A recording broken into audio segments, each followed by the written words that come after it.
नमस्कार दोस्तों, अगर आप यूजीसी नेट हिंदी पेपर 2 की तैयारी कर रहे हैं तो आज से हम यूनिट 1 को बिल्कुल आसान भाषा में पढ़ेंगे। इस यूनिट से हर साल अच्छे प्रश्न पूछे जाते हैं, इसलिए वीडियो को अंत तक ज़रूर देखिए। तो चलिए सबसे पहले समझते हैं कि भाषा क्या होती है। तो दोस्तों, भाषा शब्द संस्कृत की भाष धातु से बना है, जिसका अर्थ होता है बोलना या अपने विचारों को व्यक्त करना। सरल शब्दों में कहें तो भाषा वह माध्यम है जिसके द्वारा हम अपने विचार, भावनाएं और जानकारी दूसरे लोगों तक पहुंचाते हैं। अगर भाषा ना होती तो मनुष्य अपने विचारों का आदान प्रदान नहीं कर पाता। अब परीक्षा की दृष्टि से कुछ महत्वपूर्ण परिभाषाएं जानते हैं। कामता प्रसाद गुरु के अनुसार भाषा वह साधन है जिसके माध्यम से मनुष्य अपने विचार दूसरों तक स्पष्ट रूप से पहुंचा सकता है और दूसरों के विचारों को समझ सकता है। वही डॉक्टर भोलानाथ तिवारी कहते हैं कि भाषा ध्वनि प्रतीकों की ऐसी व्यवस्था है जिसके माध्यम से समाज के लोग आपस में विचारों का आदान प्रदान करते हैं।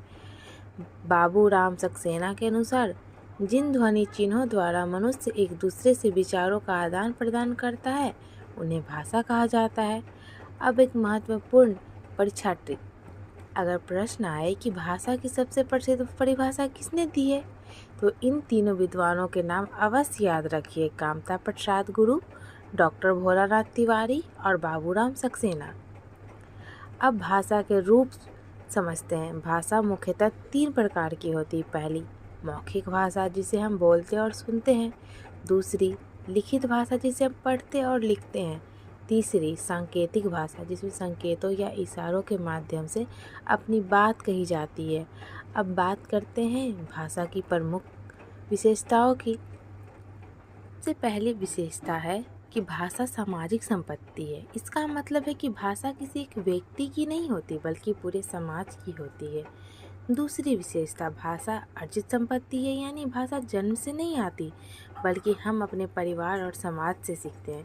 तीसरी विशेषता भाषा परिवर्तनशील होती है। समय के साथ भाषा बदलती रहती है, नए शब्द जुड़ते हैं, पुराने शब्दों का प्रयोग कम हो जाता है। तो दोस्तों, आज हमने सीखा कि भाषा क्या है, उसकी प्रमुख परिभाषाएं क्या है, भाषा के कितने रूप होते हैं और उसकी मुख्य विशेषताएं क्या है। मिलते हैं अगले भाग में, जहां हम भाषा की उत्पत्ति के प्रमुख सिद्धांत बहुत आसान ट्रिक के साथ पढ़ेंगे।